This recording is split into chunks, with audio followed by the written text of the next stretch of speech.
Peserta dengan nomor sampil 01 Putra akan membawakan syahil Quran yang berjudul Konsep Pendidikan Karakter Berbasis Al-Quran. Silakan. Temannya namanya Ahmad. Rumahnya di pinggir kali. Kalau engkau Umar bin Muhammad, Maka jawablah salam dari kami. Assalamualaikum warahmatullahi wabarakatuh.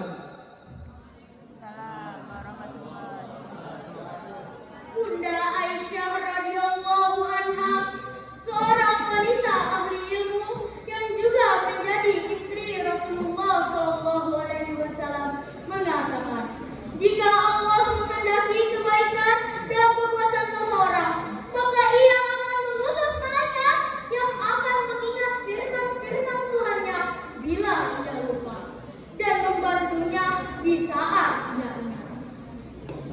Al-Quran diturunkan sebagai sebuah petunjuk untuk umat manusia, sebagai pengingat dalam kebatilan hidup dan penerang dalam ketersesatan alam.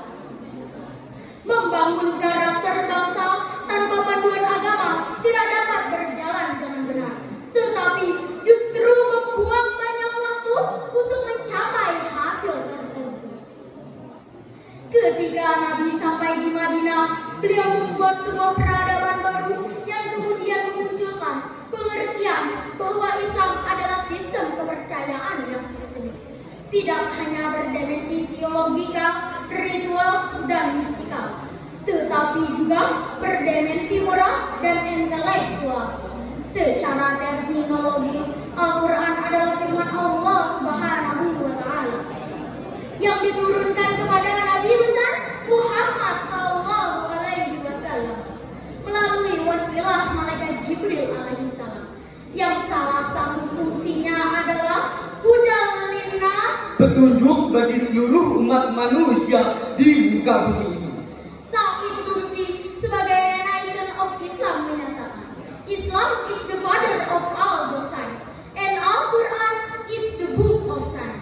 Islam adalah bapaknya ilmu pengetahuan dan Al-Quran adalah kitabnya ilmu pengetahuan. Oleh sebab itu, melalui penjelasan ini, maka pada kesempatan yang baik ini kami akan membahas tentang Konsep pendidikan karakter berbasis Al-Quran dengan rujukan Al-Quran surah Ibrahim ayat 1 yang berbunyi,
Aku berlindung diri kepada Allah dari godaan syaitan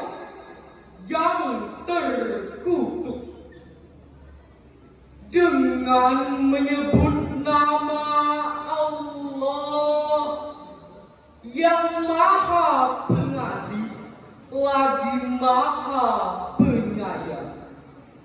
Alif Lam Ra.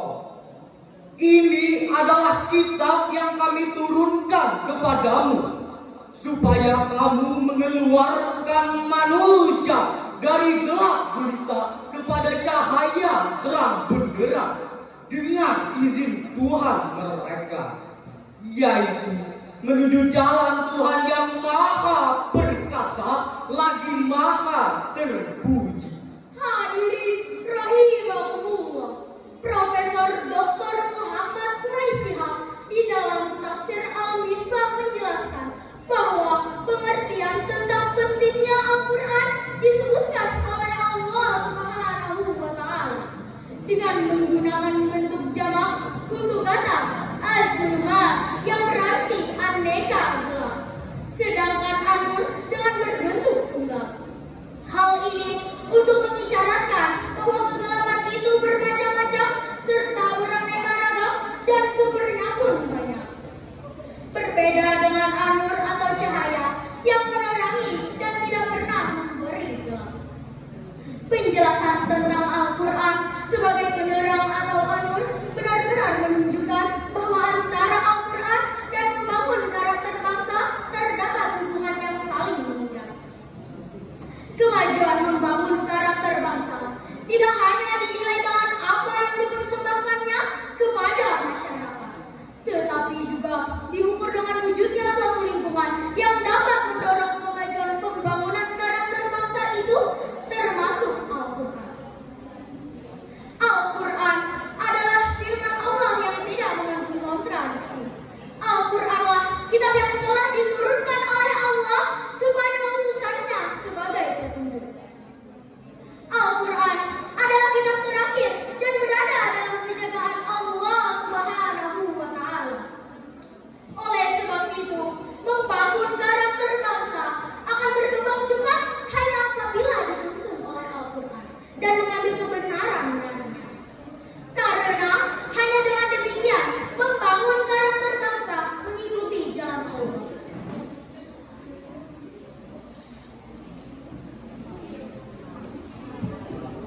Lalu, bagaimanakah dinamika keilmuan dalam wujudkan kepribadian umat Islam saat ini?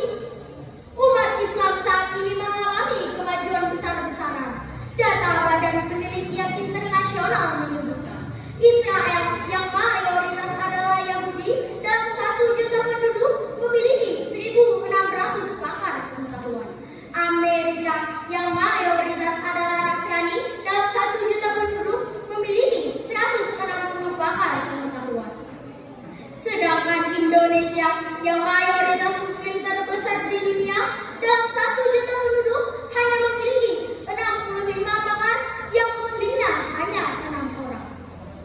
Oleh karenanya, dalam bidang membangun karakter bangsa dan teknologi, kita jauh tertinggal oleh bangsa-bangsa lain. Kita jauh tertinggal oleh Amerika yang Protestanis. Kita jauh tertinggal oleh Korea yang Konfusianis. Bahkan kita jauh tertinggal oleh Jepang yang Buddhis. Padahal 14 abad yang lalu kita telah diperintahkan untuk membaca dan membangun karakter bangsa. Bacalah Al-Quran supaya hidup teratur. Bacalah alam supaya lahir karya-karya luhur. Dan baca diri kita agar hidup tidak takabur. Sebab membaca dalam Islam harus diiringi dengan Bismillahirrahmanirrahim, dengan menyebut nama Tuhanmu yang menciptakan. Akan tetapi untuk dapat memahami dengan jelas dan benar terhadap gambaran dari firman-firman Allah di dalam Al-Quran yang menjelaskan tentang hubungan antara Al-Quran dan menciptakan kepribadian bangsa, serta mengambil manfaat darinya untuk menjadikannya contoh kepribadian bangsa, maka salah satu yang harus dilakukan adalah dengan dapat memahami Al-Quran secara tekstual atau lebih dahulu, yakni memahami Al-Quran dari segi kebahasaan, dan bahasa Al-Quran adalah bahasa Arab. Sebagaimana Allah berfirman dalam Al-Quran surat Toha ayat 113 yang berbunyi, وكذلك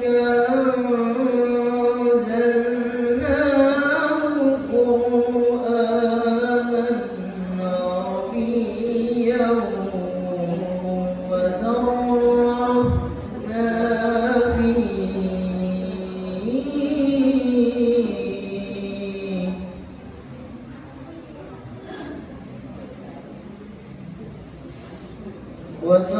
وصرفنا فيه من الوعيد لعلهم يتقون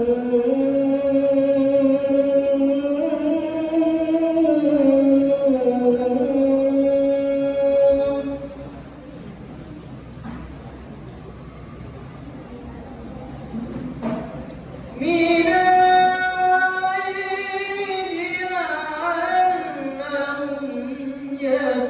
يتقون أو يحدث لهم ذكرا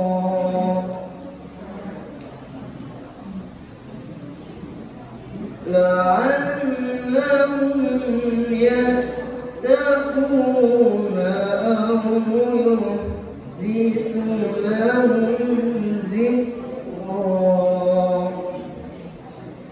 صدق Allahul Azim. Dan demikianlah kami menurunkan Al-Quran dalam bahasa Arab. Dan kami telah menerangkan dengan berulang kali di dalamnya sebagian dari ancaman agar mereka bertakwa, agar Al-Quran itu menimbulkan pengajaran bagi mereka. Maha benar Allah dengan segala firman-Nya. hadirin rahimakumullah, memperhatikan penjelasan tersebut, maka jelaslah bahwa Al-Quran benar-benar merupakan landasan contoh kepribadian bangsa buat kita. Hal ini bisa dilihat dari ditemukannya kata-kata ilmu dalam berbagai bentuknya di dalam Al-Quran yang terulang sebanyak 854 kali. Supaya kita dapat belajar dan membangun pribadi yang dimaksud. Al-Quran bukan hanya sebuah kitab suci, bukan hanya sebuah buku dengan tulisan-tulisan maknawi, bukan hanya dasar hukum-hukum yang harus ditaati, tetapi Al-Quran adalah ruh bagi jiwa-jiwa Islami. Al-Quran adalah penerang terhadap kegelapan hati yang kini menyelubungi karakter-karakter pemuda-pemudi. Kesucian Al-Quran laksana mata air dikala dahaga, kenistaan dan keterpurukan dunia, membuat umat manusia terlena. Sebelum kami tutup syarahan ini, kami akan mempersembahkan sebuah lagu. Muda-mudi ini zaman bukan tak pandai pengetahuan, ilmu dan adab ditinggalkan, sehingga diri bagaikan hewan. Muda-mudi ini zaman sedang dicari setiap hari, hura-hura dan luka diri.